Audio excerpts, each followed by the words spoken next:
여러분들 이 세상에서 나 자신을 가장 잘 이해하는 사람은 누굴까요? 나예요. 내가 인생 고비고비 살아오면서 고생한 거 면면이 속속들이 가장 잘 아는 사람은 누굴까요? 나밖에 없어요. 그러면은 내가 나 자신을 가장 잘 이해하고 인생 구비구비 고생한 거 가장 잘 아는 나한테 가장 잘해줄 수 있는 사람은 누굴까요? 나예요. 그런데 내가 고생한 거 잘 알지도 못하는 자식이 잘해주겠어요? 남편이 잘해주겠어요? 잘해주지 못해. 내 마음에 맞게끔 잘해줄 수 있는 사람은 이 세상에 나 외에는 아무도 없어요. 나 외에는. 그런데 우리는 간혹 내가 나한테 잘해주면 되는데 나는 나한테 잘해주지 않고 남편이 나한테 잘해주지 않는다고 자식이 나한테 잘해주지 않는다고 섭섭하다고 원망하는 어리석은 사람들이 참 많아요. 여러분들 이렇게 살아오면서 내가 사글세, 월세, 전세, 그나마 뭐 아파트 20평, 30평 이렇게 살 때까지 정말 알뜰살뜰 아끼면서 절약한 거 자식이 알 것 같아요? 몰라요. 그런데 몰라준다고 맨날 눈물찍, 콧물찍 짜는 이 바보들이 참 많아요. 오늘 이후부터는 그런 거 섭섭하다고 말하지 마시고 누구한테 잘해주면 돼? 내한테 누가? 내가 잘해주면 돼요.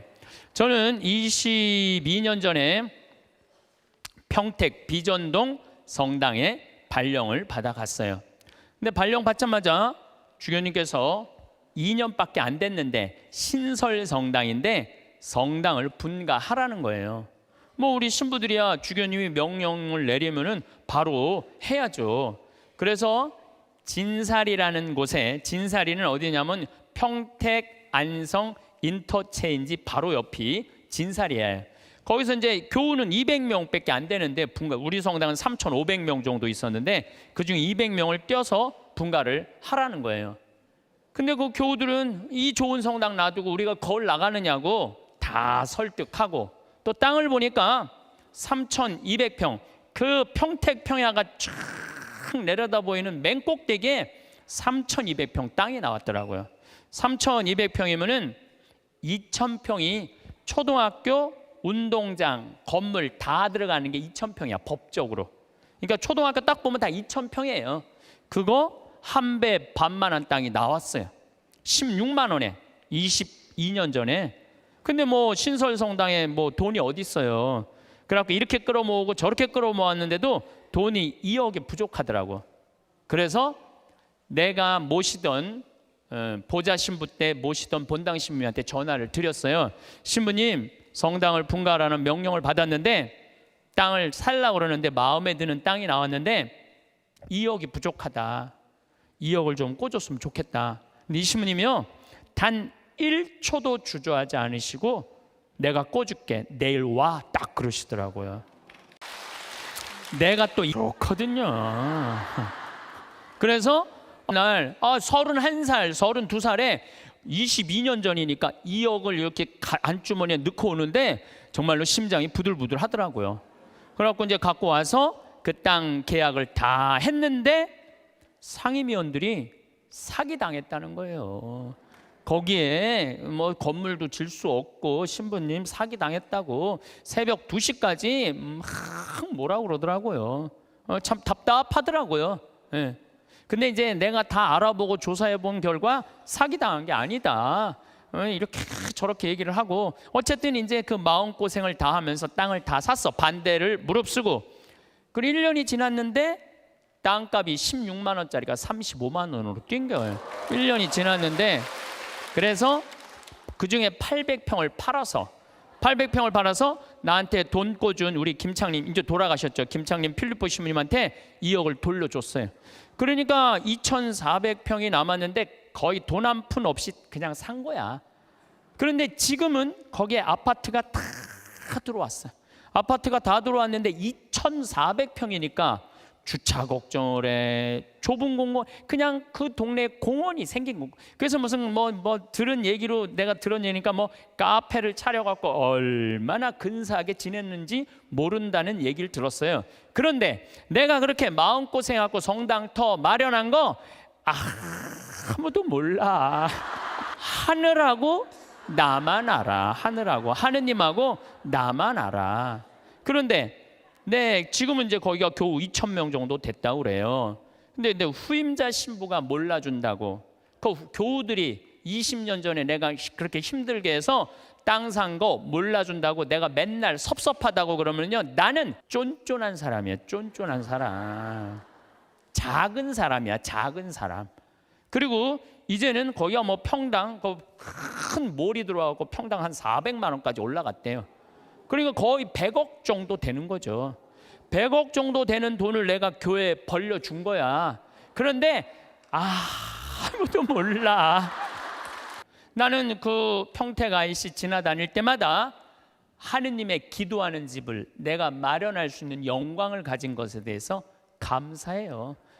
교우들이 이렇게 행복하게 그 넓은 터에서 주차 걱정 없이 신앙생활한다는 얘기를 들으면 내가 기분이 좋아. 그걸로 된 거예요. 여러분들도 인생 살면서 고생하고 힘들게 이 가정 여기까지 이렇게 꾸려왔는데, 다른 사람, 심지어 남편, 주위에 여러분들 간혹은 시집 왔더니 시동생이 5살 시동생 나중에 키워갖고 장가까지 보냈는데 그 은혜 모르는 경우도 많죠. 그거 섭섭할 거 하나 없어요. 섭섭할 건 없어. 누가 알면 돼? 내가 알고 하늘이 알면 돼. 그래서 공자님이 진정한 군자는, 누가 군자라고 그랬냐면 남이 나를 알아주지 않아도 화내지 않는 사람이 군자라고 그래요. 유유자적할 줄 아는 사람이. 우리 평창은 화요일, 수요일 1박 2일 피정, 목요일 당일 피정, 금, 토, 일 2박 3일 피정을 해요. 1년 내내 해요. 지난번에도 하고 이번에 성탄 때도 금, 토, 일 2박 3일 피정해요. 오고 싶어도 이미 예약이 끝나서 못 와요, 여러분들. 네. 그런데 이 피정 오는 분들의 행복의 크기가 다 달라요. 누가 제일 행복한가 봤더니 금, 토, 일 2박 3일 피정 오시는 분들이 제일 행복해해요. 왜 행복한가 봤더니 밥을 무려 6끼를 안 해요. 주부가 밥을 6끼 안 하면 행복할 것 같아, 안 행복할 것 같아요? 무조건 행복한 거예요. 무조건. 여기 이렇게 오신 분들 보니까 한 60대신 분들이 굉장히 많은데, 30살서부터 시집 와갖고 60살까지 여러분들이 살림살이 하면서 밥하고 빨래하고 청소하고 애 낳고 애 길렀다면, 여러분들은 한 달 가사 노동비를 따지면 한 달에 얼마치 일을 그동안 했느냐면은 350만 원어치 일을 했다고 그래. 그럼 30년 동안 일했으면 여러분들은 남편하고 자식들한테 얼마를 청구할 수 있느냐 하면은 10억 5천을 청구할 수 있어요. 10억 5천. 10억 5천 내놓으라고 그럴 수 있어요. 아니, 법원에 누가 25년 동안 그거 해갖고 250만 원 해갖고 5억 청구해갖고 받은 사람이 판결이 나왔어요. 그러면은 2박 3일 금, 토, 일 피정하는데 피정비가 얼마냐 하면은 8만 원이에요. 8만 원. 이틀 밤 자고 6끼 밥 먹고. 그런데 그렇게 10억 5천만 원어치 일을 하고 난 다음에 그렇게 고생한 나한테 너 한번 이틀 밥 안 하고 좀 편안하게 한번 해주는 밥 먹어라. 내가 너한테 한번 쏠게 하고 그 8만 원을 들여서 평창에 피정을 갈라 그럴 때 그 돈이 아까워서 갈까 말까 갈까 말까 이렇게 망설이는 사람들이 많다는 거예요. 그러면서 나 고생하는 거 알아주는 사람 하나도 없다고, 눈물 콧물 짤 거 없다 이거야. 그렇게 내가 10억 원 정도 일했으면 나한테 8만 원 정도 쓰는 거 아까워요, 안 아까워요? 써. 그러니까 제발 원망하지 말고 본인을 위해서 쓰라는 거예요. 그리고 1박 2일 당일 금, 토, 일 피정 오시는 분들 중에 누가 제일 럭셔리한가 봤더니 금, 토, 일 2박 3일 오시는 분들이 제일 럭셔리해요. 왜 럭셔리한가 봤더니 설거지를 안 하잖아. 그러니까 밥 먹고 우리 잠비아에서 온 커피가 있어요. 그 커피 뽑아서 강 내려다보는 데크에 앉아갖고 저 우아하게. 그러니까 그 2박 3일 동안 피정 오시는 분들, 이번에도 뭐 이 추운 12월 달에 왔는데도 나한테 이런 말을 해요. 신부님 너무 행복해요. 해준 게 아무것도 없는데 내가. 왜냐하면은 우리 또 생태마을에서 요즘 우리가 시래기 말라하고 시래기하고 된장국 끓여, 우리 뭐 배추, 무 얼마나 맛있어요. 그 자연 아주 정말로 유기농 식단으로 해주니까 요즘은 또 호박 싹 이렇게 했는데 너무너무 맛있더라고. 지금도 이제 이 주일날 나가면은 월요일, 화요일, 수요일 이럴 때는 요즘은 내가 이렇게 대림식이라고 강의 나오면은 그 손님을 안 받아요. 근데 지금 6분이 와 있는데 당일 온다 그러더니 일주일 있겠다는 거. 나한테 오늘 와서 막 신부님 여기 있고 싶다는 거. 아니 강의도 없고 텔레비도 없고 뭐가 좋아서 여기 계속 있겠다 그러니까 팝이 너무 맛있다는 거야. 팝이. 야, 주부한테는 이것만 해도 충분히 행복하구나, 그런 생각이 들더라고요. 저는 이제 여주에 평창은 15,000평인데 여주는 15만 평이에요. 거기에는 수영장도 있고 그림 그리는 데도 있고 도자기 만드는 데도 있고 다 있어요. 거기 피정 이제 우리 교우들 받을 거예요. 거기 600명이야. 지금은 200명이라 1년 기다려도 못 오는 분들 많아. 2년 기다리면서도 못 오는 분들이 많아요. 근데 그런 교우들이 좀 안타까워갖고 여주에 피정집을 지금 준비하고 있어요. 근데 거기는 피정 1박 2일, 2박 3일 이런 거 안 해요. 화, 수, 목, 금, 토, 일 5박 6일 피정이에요. 5박 6일 5박 6일 할 거예요. 5박 6일 여러분들 시간 많잖아. 죽지도 않고. 근데 5박 6일 피정하는데 피정비를 얼마만 받을 거냐면은 10만 원만 받을 거예요. 10만 원만. 밥을 무려 18끼를 안 하는데 10만 원만 받을 거예요. 난 사실 우리 천주교 교우들 불쌍해요. 왜 불쌍하냐면은 성당 나오면서부터 많은 헌금을 하든 안 하든 평생 헌금했어요. 그리고 또 불쌍한 데 있으면 2차 헌금하고 교무금하고 또 성당 지면 신축금 내고 또 뭐 어려운 데서 와갖고 뭐 꽃동네 뭐 이런 데 와갖고 또 뭐 도와달라 그러면 또 반지도 빼고 뭐 그냥 있는 거 없는 거 나 먹기 살기 힘들어도 어떻게 마음 짠하니까 어떻게 해요? 또 내잖아요. 그런데 그렇게 20년 30년 신앙생활 했는데 정작 내가 외롭고 힘들 때 어디 가서 좀 위로받고 싶은데 그럴 데가 없어요. 별로. 우리 한국 천주교 교회는. 그러니까 교우들한테 받기만 했지 주지를 않아. 내가 그게 제일 불만이야. 그런 공간이 한국 교회에 필요하다 이거야. 그래서 이제 여주는 10만 원이면 여러분들 보통 한 달 생활비 최저가 110만 원인가 그렇더라고. 그러니까 누구나 올 수. 그리고 거기 전철까지 나 있어. 이제 그 앞에까지. 그러니까 여기 65살들은 거기까지 공짜로 올 수 있어. 65살까지는 전철까지 나 있으니까 마음만 먹으면은 뭐 얼마든지 올 수 있어요. 그래서 우리 교우들한테 그런 공간을 만들어 줘야 되겠다. 우리도 좀 위로받고 살아야 되지 않아요? 맨날 뭐 남만 위로하고 살아. 나는 30년 동안 그렇게 뼈 빠지게 고생했는데. 그런데 제가 한 6년 동안 그 여주에다가 그런 생태 마을을 꾸며서 한국민들, 우리 천주교 교우들뿐만 아니라 한국민들이 쉴 수 있는 오아시스를 만들어야 되겠다. 그래갖고 다 허가를 받아놨는데 이번 2월 달에 교구청에 편지를 했어요. 주교님 허가를 다 받아놨으니 공사비 달라고. 거기가 총 공사비가 얼마냐면 300억이에요. 300억을 내가 무슨 재주로 만들어. 내가 무슨 재주로. 그러니까 교구에서 내야 될 거 아니에요. 근데 답이 없는 거야. 저는 30대 때는 내 뜻대로 안 되면 막 교구청에 올라가고 막 뒤집고 소리 지르고 그랬어요. 근데 이제 50이 되니까 생각이 많이 바뀌었어요. 어떻게 바뀌었느냐 하면은 내가 다 해놨는데 만약에 교구청에서 돈이 없다고 300억이 돈이 없다면 어떻게 하면 되냐면은 안 하면 되지. 안 하면 되지 않아요? 여러분들 인생이 왜 힘든 줄 아세요? 돈이 없는데 하려고 그럴 때 힘들어요. 하려고 그럴 때. 내가 지금 5천만 원밖에 없는데 2억이라는 가게를 하고 싶어.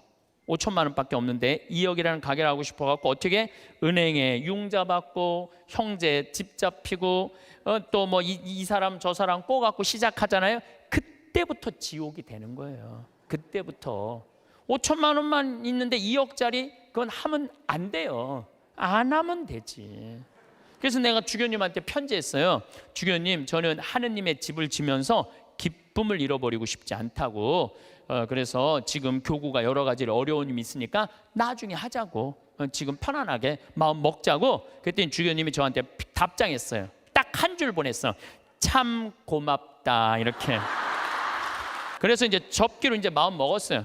접기로 마음을 먹었는데 잠비아에 농업대학 하라고 100억을 봉헌하신 우리 할머니죠. 나는 할머니라고 안 그러는데 그냥 이제 그분하고는 가능한 한 한 달에 한 번 정도 밥을 먹는데 이제 밥을 먹으면서 이런 얘기 저런 얘기 사는 얘기를 하면서 내가 이제 여주에 생태마을을 꾸밀려고 그러는데 교구가 지금 뭐 신도시 성당터 산다고 돈이 없다고 좀 어려워하더라. 이런저런 얘기를 하는데 하루는 우리 이 자매님하고 서울 경복궁 구경을 가는데 신부님 서울 구경 가는 길에 잠깐 남산 밑에 경리단길 요즘 뜨는 데 있죠.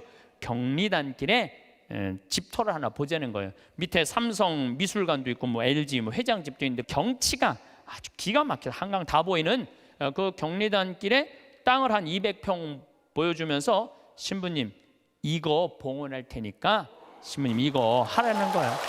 그래갖고 거기가 평당 한 평에 6천만 원이 한 평에. 근데 200평. 근데 며칠 전에 무슨 공시지가 이런 게 나오는데 123억이 나왔더라고. 그 시세 그게 123억짜리를 봉헌을 하신 거예요. 우리 교우들 쉬는데 그거 신부님 이거 갖고 꾸미는데 좀 이렇게 미천하시라고. 그래갖고 내가 또 이제 주교님한테 가서 아니 이거 저 봉헌을 했는데 이거 어떻게 하면 좋으냐고 그러더니 우리 주교님께서 아우 그럼 우리 하자고 이렇게 봉헌한 분이 있으니까 난 또 하자고 그러면은 하면 돼. 또 하면 제가 왜 이런 말씀을 드리느냐 하면 우리가 돈을 버는 법도 중요하지만 쓰는 법도 중요해요. 여러분들은 지금 정말로 힘들게 돈 많이 벌었어요. 그렇죠? 아끼기도 많이 아꼈어. 그런데 벌기만 하고 쓸 줄을 모른다면은 뭐하러 벌어? 그렇잖아요. 힘들게 돈을 많이 모았어. 근데 쓰려고 8만 원을 쓰려고 보니까 아까워. 벌 떨어. 그럼 뭐하러 버냐 이거예요. 벌 줄도 알고 쓸 줄도 알아야 돼요. 한 본당에 금융업을 하는 회장님이 있었나 봐. 나한테 돈을 맡기면은 내가 15% 이자 주겠다고. 여러분들 내가 평화방송에 수도 없이 얘기했어요. 여러분 인생이 왜 괴로운지 알아요? 정치가 잘못돼서 내 팔자가 기구해서 절대 그렇지 않아요. 내가 잘못 선택해서. 어떻게 잘못 선택해? 과하게 욕심을 부려서 인생이 힘든 거예요. 그런데 이분은 15% 이자 준다고 교우들을 꼬신 거야. 그래갖고 막 1억씩 5천만 원씩 막 맡겨갖고 그 사람이 300억을 끌어모았대요. 그런데 지금 우리나라 법정이자가 1.25%예요. 은행에다가 1억을 맡기면 1.25%면 10만 4천 원 이자 받아 한 달에. 이 사람한테 맡기면은 15%니까 125만 원을 받을 수 있는 거야. 1억만 맡겨도. 그러니까 사람들이 정신이 나왔고 그 사람한테 전래분과장이라는데 다 갖다 맡긴 거예요. 한 3-4달은 이자가 나왔는데 그 다음에 어떻게 못 나와요. 그래갖고 망해갖고 이분 지금 감옥에 가입돼요. 그러면은 5천만 원 1억씩 맡긴 사람들은 이 사람들은 돈 써보지도 못하고 하늘에 날아간 거예요. 허공에 날아간 거예요. 그렇지 않아요? 그러면은 15% 이자 주겠다고 꼬신 이 전래분과장이 나빠요? 15% 이자 받아먹겠다고 맡긴 사람이 나빠요? 둘 다 나빠. 둘 다. 근데 경제성장이 3%인데 10% 이자 이율이 나온다? 이건 100% 사기라고 보면 돼. 15% 이자 준다? 150% 사기라고 생각하면 돼. 근데 이 어리석은 많은 분들이 5천만 원 1억을 갖다 맡긴 거야. 내 이 강의를 듣고 어떤 분이 생태마을에 전화했어요. 사기 당한 분이래. 안 그래도 상처 입었는데 심은 왜 전국에 창피하게 그 얘기를 하느냐고. 하지 말라고. 그래 전화가 왔어. 근데 저는 왜 하느냐 하면은 여러분들 그런 예를 들어서 타산지석이라고 그랬죠. 여러분들 이렇게 어리석은데 넘어가지 마세요. 차라리 그 5천만 원이면은 이스라엘 성지순례를 10번을 갔다 올 수 있는 돈이야. 여러분들이 이스라엘 성지순례를 10번을 갔다 오잖아요. 그럼 여러분들은 예수님하고 트고 지낼 수 있어. 트고 지낼 수 있어. 내가 이스라엘 성지순례 지금 5번 갔다 왔거든요. 5번 갔다 왔는데 저는 지금 예수님하고 거의 틀라고 그래. 성서를 읽으면은 예수님이 막 튀어나와.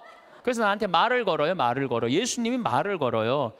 요즘 제가 이제 내년 3월 8일부터 성서 강의를 해요. 성서 강의를 하는데 나는 성서 전공한 신부가 아니잖아요. 그리고 신학교 때 뭘 배웠는지 생각도 안 나.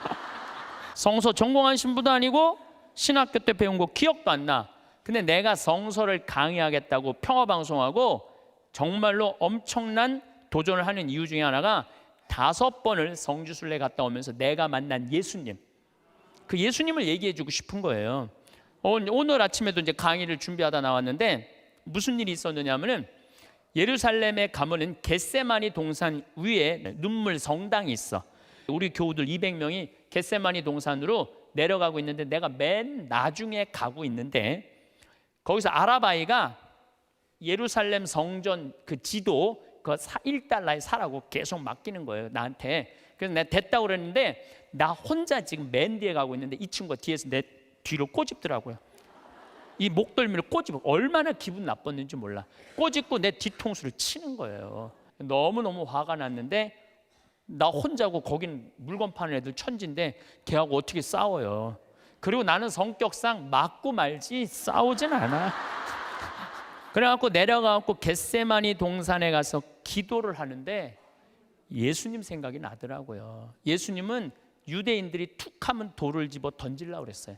근데 예수님은 어떻게 했느냐 하면은 아직 내 때가 되지 않았다고 인내하세요. 인내를 하시고 예수님 어떻게 마지막 십자가상의 죽음을 통해서 누구를 구원하고 싶었어? 인류를 구원하고 싶었어요. 몇몇 사람들이 기분 나쁘게 돌 집어 던진다고 욕한다고 그것 때문에 큰 일을 그르칠 분이 아니었어요. 나도 이 200명이나 되는 사람들을 데리고 와서 성지순례 하는데 내가 하나 기분 나쁘다고 막 신경질 부리고 나 이제 간다고, 나 이제 한국으로 갈 거라고. 겟세마니 동산에 앉아서 이렇게 기도를 하는데 정말로 구구절절 예수님이 느껴지더라고요. 그리고 인내라는 거 그런 게 막 느껴지는 거예요. 여러분들도 자식 키우면서 정말로 이 세상 살면서 더러운 꼴 많이 보죠? 근데 여러분들 왜 참아요? 이거 자식 하나 잘 키워보겠다고, 자식 하나 행복하게 해보겠다고 참는 거 아니에요? 그러니까 인내를 하면은 뭐를 얻을 수 있느냐 하면은 열매를 얻을 수 있어요. 열매를. 인내를 하면. 근데 내가 만약에 이스라엘 성지순례 안 갔다 왔으면 이런 묵상 나 죽었다 깨어나도 못해. 만약에 여러분들이 5천만 원을 가지고 이스라엘 성지순례 10번만 갔다 오면 여러분 예수님하고 트고 지낼 수 있다니까. 근데 15% 이자 받아보겠다고 홀딱 맡겨갖고 써보지도 못하고 돈 날리면은 이분들 이렇게 얘기합니다. 내가 성당 나가봤더니 믿을 놈 한 놈 없더라. 하느님이 있긴 어디 있느냐. 사기나 치는 사람들 모임인데, 그리고 이 사람 어떻게 하냐면은 냉담해요. 그러면은 돈 잃어버리고 하느님 잃어버리고 사람 잃어버리고. 이게 왜 그런 줄 알아요? 자기 욕심 때문에 그러는 거예요. 그리고 돈을 버는 법은 배웠는데 쓰는 법을 못 배운 사람이에요. 어떻게 써야지 의미 있고 행복하게 쓰는지 모르는 사람들이 내가 보기엔 대한민국에서 천지야. 잠비아 봉사활동을 80명의 교우들하고 갔다 왔어요. 갔다 왔는데 정글에를 잠깐 들어갈 일이 있었는데 병원이 있는데, 병원이 있으면 간호대학에 같이 있어야 된대요. 근데 수녀님이 간호대학을 짓다가 돈이 없어서 수독을 해버린 거야. 내가 그걸 보는데 마음이 짠하더라고요.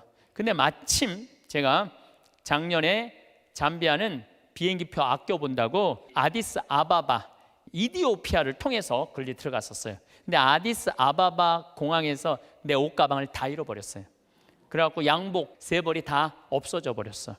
그런데 그 전주 연중 제15주 복음이 뭐였느냐면은 너희들은 선교 떠날 때 옷을 1벌 이상 갖고 다니지 말아라. 식량 자루나 돈주머니도 갖고 다니지 말아라. 근데 예수님이 거기다 신발은 신고 가라고 또 써 있어, 성서에. 근데 나는 잠비아 미국 강의 다닌다고 옷을 4벌, 양복을 4벌. 내가 너무너무 부끄러웠어, 내 자신한테. 그래서 저는요, 지금도 양복을 한 달에 1벌만 입어요. 안 갈아입어 이제. 작년에 내가 배운 깨달음으로 안 갈아입어. 너무 좋더라고. 한 달에 1벌만 입고 다니니까 참 좋더라고요. 그런데 문제는 한국에 딱 돌아왔는데 내가 양복만 많은 게 아니야. 내 통장을 보니까 책 팔은 인세가 2억이 들어와 있는 것. 나 돈 막 하는 사람이에요. 근데 내가 그 돈이 뭐가 필요해? 마누라가 있어, 자식이 있어. 그래서 수녀님한테 전화했어요. 잠비아로. 수녀님, 내가 간호대학 져둘 테니까 간호대학 마저 지라고. 그래갖고 돈을 막 작년에 보냈어요. 계속 2천만 원, 5천만 원씩 계속. 땀부라는 정글에 들어가 보니까 간호대학을 다 져놨더라고.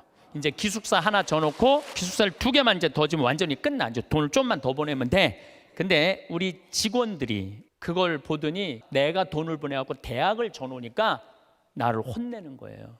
신부님 은퇴해서 돈 필요한데 이렇게 돈 다 써버리면 어떻게 하려고 돈을 다 써버리느냐고. 신부님 은퇴하면은 맛있는 것도 먹고 여행도 다니려면 돈이 필요한데 지금 다 써버리면 어떻게. 지금이야 신부님 강의도 다니고 강사료도 많고 인세도 많고 그래갖고 지금이야 뭐 막 부족한 게 없지만 은퇴하면 필요한 게 돈이라고. 신부님 또 앞으로 돈 모으라고 막 나를 혼내더라고요. 근데 저는 이런 생각이 들어요. 만약에 내가 은퇴해갖고 돈이 없으면 나는 어떻게 할 거냐면은 사제관에 가만히 앉아 있을 거야. 돈 없는데 어떻게 가만히 앉아 있어야지. 그런데 우리가 이걸 생각해야 돼요. 내가 20년 후에 살아있을지 죽어있을지 어떻게 알아? 그렇지 않아요? 20년에 살아있을지 죽어있을지 어떻게 알아? 그런데 20년 후에 쓰려고 지금 의미 있고 재미있고 신나는 일이 있는데 지금 안 쓰고 이 신나는 이 젊은 나이에 20년 동안 지금 가만히 있긴 싫어요. 지금은 마음껏 다니고 의미 있는 일도 하고 재밌는 것도 하고 맛있는 것도 사 먹고 여행도 다니고 지금은 신나게 할 거야. 그리고 70살이 넘어가고 돈이 없으면 가만히 있으면 되지. 없으면 없는 대로 살면 되지. 그렇지 않아요? 있으면 있는 대로 살고 없으면 쪼개서 쓰고 나눠서 써도 다 살아. 다 살아. 그런데 지금 여러분들 나중에 쓰려고 늙어서 쓰려고 지금 아무것도 안 해서는 안 돼요. 지금 하세요. 뭐든지 지금 하세요. 그리고 다 하고 즐겁게 살았어. 행복하게 살았어. 그런데 70살에 주머니에 돈 없으면 어떻게 하면 돼? 가만히 있으면 돼. 우리 생태마을에 지금도 이제 짬짬이 암 환자들이 많이 와요. 내가 그분들하고 이렇게 상담을 해보면요 60살 될 때까지 한 번도 노른 적 없는 사람들 많아요. 60살 될 때까지 여행 한 번도 간 적 없는 사람 많아요. 60살 될 때까지 뽐나게 옷 한 번 사 입어 본 적이 없는 사람들 많아요. 60살까지 뭐만 해? 돈만 버는 거예요. 자식 키우고. 근데 떨커덕 암이 걸려. 지금도 한 분 와 계세요. 떨커덕 암이 걸린 거야. 떨커덕 암이 걸리면은 이분들 나한테 공통적으로 하는 얘기가 있어요. 신부님, 나는 억울해서 못 죽어요. 난 이제까지 뭐만 했어? 고생만 했어요. 어떻게 하면 좋아요, 신부님? 이러는 분들이 너무 많아요. 여기 계신 여러분들도 나중에 하려고 그러지 말고 언제? 지금 하세요. 여러분들 이 여행 많이 다녀보셨죠? 만약에 유럽 여행 가신 분들 아마 유럽 여행은 일생 한 번 가보는 거예요. 한 400만 원 들여갖고 한 번 가보는데 비행기 타고 럭셔리하게 파리에 도착했어. 도착을 했는데 딱 버스에 타니까 가이드가 딱 나타나더니 이렇게 말합니다. 집에 들어가고 호텔에 들어가고 물은 어떻게 쓰고 뭐 이런 거 여러 가지 얘기를 해요. 그러다가 갑자기 이런 말을 해요. 그런데 여행 다니면서는 팁이 중요하다고. 이렇게 여행 가방 올려다 주는 포토한테 $1 주시고 호텔에서 나올 때 호텔 침대에다가 $1 내려놓고 나오시라고. 그럼 이때부터 갑자기 머리가 복잡해지는 거야. $1? 생각지도 않은 돈이야 이거. 생각지도 않은 돈이야. 그게 아깝기 시작한 거야. 그런데 400만 원을 들여서 일생 한 번 간 여행이에요. 그러면 1달러 10일 2달러씩 줘봐. 20달러 2만 원이야. 그 줄 때 기분 좋게 줄 수 있는 거야. 그런데 이제 딱 박스에서 내리니까 아니나 달라 막 벨보이들이 막 와갖고 가방을 막 들고 갈라 그래. 그러면은 이 할머니들이 이렇게 말합니다. 그 놔두라고. 내가 들고 갈 테니까 놔두라고. 아, 내가 여러 번 봤어요. 여행 같이 다니면서. 내가 그 힘들게 그 가방을 들고 다니는 할머니들 모습을 보면서 안타깝더라고요. 그럼 뭐하러 여행을 나와? 그 2만 원이 아까워갖고 그 힘든데 피곤한데 와갖고 그걸 또 들고 올라가. 그 2만 원이 아까우면 그냥 집에 가만히 있어. 벌 때는 힘들고 어렵게 벌지만 쓸 때는 정승같이 쓰는 법도 중요한 거예요. 저는 요즘 이렇게 여행 다니면은요, 뭐 2달러, 3달러, 5달러도 내려놓고 와요. 호텔에다가. 왜냐? 그거 다 이민자들이야. 거기 청소하는 사람들. 힘들게 그거 갖고 먹고 사는 사람들이야. 그러면 길 가는 사람도 내가 5천 원, 만 원, 일생 1년에 여러분들 어려운 사람들 얼마나 만나요?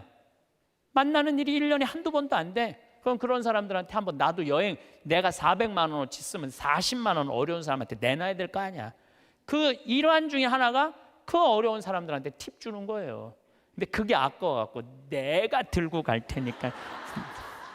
그래서 여러분들 자신한테 쓸 줄 알아야 돼. 여러분들 인생을 살면서요, 버는 것도 중요하지만 쓰는 것도 중요해. 쓸 때 확실하게 써.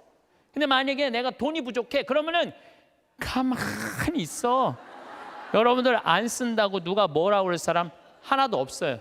근데 우리나라 사람들은 쓰는 것도 아니고 안 쓰는 것도 아니고 내는 것도 아니고 안 내는 것도 아니고 그냥 사는 게 좀 짜증이 나요.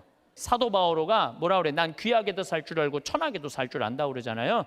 돈 안 쓴다고 누가 뭐라 할 사람 하나도 없어. 근데 쓸 때는 멋있게 써. 이게 왜 이런 문제가 생겼냐면 내가 귀하다는 생각을 안 해서 그래요. 많은 분들이 저한테 신부님 맨날 강의만 다니고 힘들어서 어떻게 하느냐고. 나 짬짬이 알아서 잘 놀아요. 맨날 강의만 다니면 나 미칠지도 몰라. 짬짬이 알아서 놀아요. 저만 그런 게 아니라 여러분들도 그렇게 살으셔야 돼. 부처님이 이런 말씀을 하세요. 지나친 고행은 사람을 고통스럽게 한다는 거예요. 그 다음 지나친 쾌락은 사람을 망가뜨린다는 거예요. 그러니까 놀 줄도 알고 쓸 줄도 알고 인내할 줄도 알고 그렇게 살아야 돼. 내가 행복해야지 누구도 행복하게 해줄 수 있어? 남도 행복해 줄 수 있어요. 맨날 자기가 영혼이 찌그러지면은 남편 욕하고 자식 욕하는 거야. 근데 내가 8만 원 들여서 평창 생태마을 피정 딱 갔다 와서 다음 날 아침에 기분 좋게 음식 해줄 수 있어요. 그러니까 오늘 이후부터